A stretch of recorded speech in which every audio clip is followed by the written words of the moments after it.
ഇന്ന് തന്നെ ഡൗൺലോഡ് ചെയ്യൂ. കാണൂ നിങ്ങളുടെ ഫേവറേറ്റ് ഷോസ്.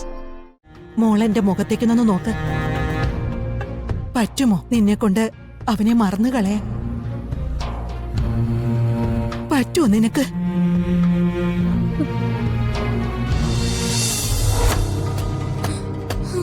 എന്താ പറ്റി ശ്യാമേ?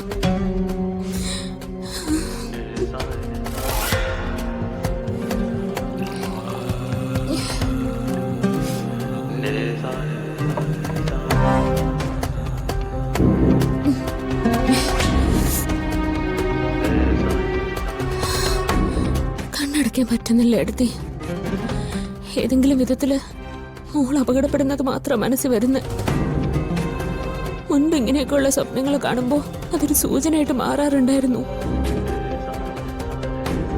പ്രാർത്ഥിച്ചും ഭഗവാന്റെ നാമം വിളിച്ചുറങ്ങാൻ കിടന്നിട്ടും എനിക്ക് പറ്റുന്നില്ല. പറഞ്ഞാ കേക്കില്ല. ഓർത്ത് വിഷമിക്കുന്ന കാര്യങ്ങൾ പതിയെ പതിയെ മനസ്സിൽ നിന്ന് മാറ്റിക്കളയാ വേണ്ടത്. അവൾക്ക് ആപത്തുണ്ട് എടുത്തി. നാളെ നമുക്കൊന്ന് ക്ഷേത്രത്തിൽ പോയാലോ?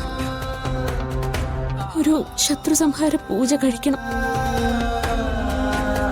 മോളുടെ ശത്രു ആരാണെന്ന് ഭഗവാൻ തന്നെ നമുക്ക് കാണിച്ചു തരട്ടെ. ആയിക്കോട്ടെ. ഇപ്പൊ ഇനി എന്താ ചെയ്യാൻ പോകുന്നത്? ഉറങ്ങണോ അതോ? ഉറങ്ങുന്നില്ല. കണ്ണടച്ച വീണ്ടും വരും കാഴ്ചകള്. ഞാൻ പൂജാമുറി ചെന്നിരിക്കാൻ പോവാ. ഉറക്കം വരുമ്പോ വന്ന് കിടന്നോളാം. മോളെക്കുറിച്ചുള്ള ആദ്യമൊക്കെ നല്ലതാ. പക്ഷെ അത് കൂടിയിട്ട് അമ്മയ്ക്ക് എന്തെങ്കിലും പറ്റിയ ആ മകൾക്ക് തന്നെ നഷ്ടം. അത് മറക്കണ്ട. ഞാൻ പറഞ്ഞില്ല എടുത്തേ, ഞാൻ ഇന്ന് വരെ ജീവിച്ചിരിക്കുമെന്ന് എനിക്ക് തന്നെ അറിയില്ല. പക്ഷെ ഒരുറപ്പ് എന്റെ മനസ്സിലുണ്ട്. ഞാനാണ് നിന്റെ അമ്മയെന്ന് അവളോട് പറയുന്നത് വരെ എനിക്ക് ജീവനുണ്ടാവും. അതെന്റെ അവസാനത്തെ ശ്വാസത്തിൽ പറഞ്ഞാലും എനിക്ക് കുഴപ്പമൊന്നുമില്ല. പാതിരാത്രി എണീറ്റിരുന്ന ആവശ്യമില്ലാത്ത കാര്യങ്ങൾ പറയാതിരിക്കേ. നമ്മൾ ഇവിടെ ഇരുന്ന് സംസാരിക്കുന്നതിന് നല്ലത് പൂജാമുറിയിലേക്ക് പോകുന്ന തന്നെയാ. ഭഗവാൻ എന്നേക്കാൾ ആശ്വസിപ്പിക്കാൻ പറ്റുമല്ലോ. വാ. വാ.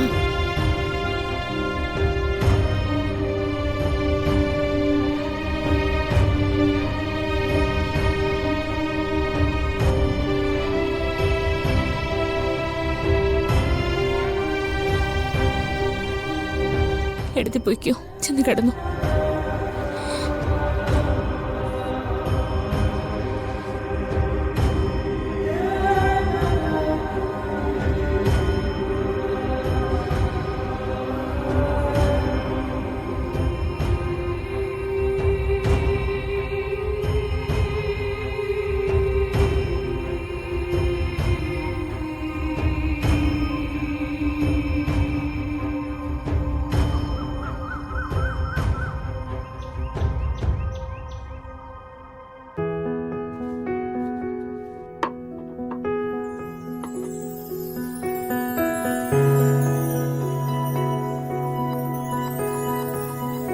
മോളെ, എന്താ മുത്തശ്ശി?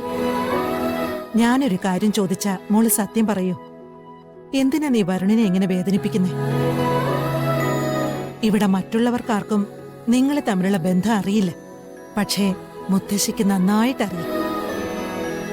മോൾ ആരെ പേടിച്ചാ ഇതൊക്കെ ചെയ്യുന്നേ?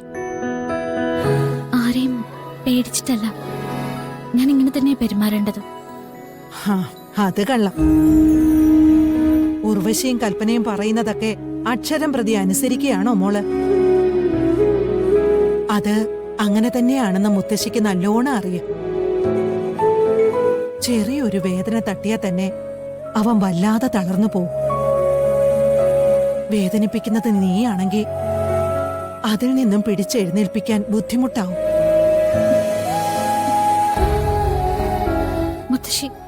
മുത്തശ്ശിന്റെ അവസ്ഥ ഒന്ന് മനസ്സിലാക്കണം. ഈ അവസ്ഥയിൽ നിന്നുകൊണ്ട് വരുണിനെ കുറിച്ച് ഞാൻ എന്ത് ചിന്തിച്ചാലും തെറ്റാ, എന്ത് ചെയ്താലും തെറ്റാ. എന്നെ നിയന്ത്രിക്കുന്നവരെ എനിക്ക് കുറ്റം പറയാൻ പറ്റില്ല. കാരണം അവരുടെ മുന്നിൽ വലിയൊരു ശരിയുണ്ട്. പ്രിയയും വരുണും ഭാര്യയും ഭർത്താവുക. ഞാനിനി ഈ മണ്ടത്തരത്തിന്റെ പുറകെ നടക്കാൻ പാടില്ല മുത്തശ്ശി. മോള് പറയുന്നത് എനിക്ക് മനസ്സിലാവും. പക്ഷേ നീ കൂട്ടിച്ചേർക്കാൻ ശ്രമിച്ചതുകൊണ്ടോ പത്മിനിയും ഉർവശിയും കൽപ്പനയും ഒന്നിച്ച് ശ്രമിച്ചതുകൊണ്ടോ വരുൺ പ്രിയങ്കയെ സ്നേഹിക്കുമെന്ന് നിനക്ക് തോന്നുന്നുണ്ടോ? അവന്റെ മനസ്സിലൊരൊറ്റ ചോദ്യമേ ഉള്ളൂ. അവൻ താലി കെട്ടിയ പെണ്ണിനെയല്ലേ അവൻ സ്നേഹിക്കേണ്ടത്? അവളെയല്ലേ സംരക്ഷിക്കേണ്ടത്? അതിനെന്താ മറുപടി? എന്നെ പോലൊരു ഗതികെട്ട പെൺകുട്ടിക്ക് ഈ ചോദ്യത്തിന് ഉത്തരവില്ല. അമ്മയും ചെറിയമ്മയും പറയുന്ന കാര്യങ്ങൾക്കും ഉത്തരവില്ല. തന്നെയാ മുത്തശ്ശി, അതെന്റെ ജന്മദോഷ.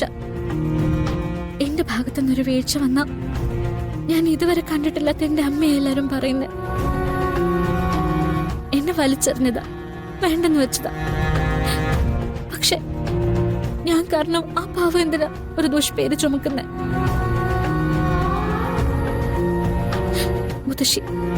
മുത്തശ്ശി വരുണെ പറഞ്ഞ് മനസ്സിലാക്കണം. എനിക്കിങ്ങനെ വേദനിക്കാൻ വയ്യ. എല്ലാവരുടെ മുന്നിലും ഒരു പരിഹാസ കഥാപാത്രാവാൻ എനിക്ക് വയ്യ.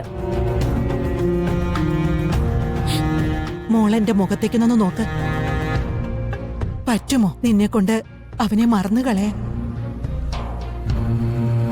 പറ്റുമോ നിനക്ക്?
ഹലോ.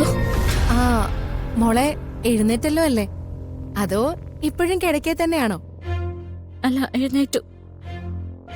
അമ്മ നിന്നോട് പറഞ്ഞ പൂജ ഇന്ന. അമ്മ നേരത്തെ ക്ഷേത്രത്തിലെത്തും. മോളെപ്പോഴാ വരുന്നേ? അത് ഞാൻ മോള് വരാതിരിക്കല്ലേ. അമ്മ അതുവഴി വരണോ മോളെ കൂട്ടാൻ? വേണ്ട, ഞാൻ വന്നോളാം. എന്തു പറ്റി മോൾക്ക്? മനസ്സിനെന്തോ വിഷമം പോലെ. ഒന്നുമില്ല, അതവിടെ കുറച്ച് ജോലിയുണ്ട്. നന്നായിട്ട് കഷ്ടപ്പെടുന്നുണ്ടല്ലേ എന്റെ മോള്? ഏതോ ഒരു വീട്ടില് അവിടുത്തെ ജോലികളെല്ലാം ചെയ്യുമല്ലേ എന്റെ മോള്? അമ്മ മോളെ കൂട്ടിക്കൊണ്ടുവരട്ടെ?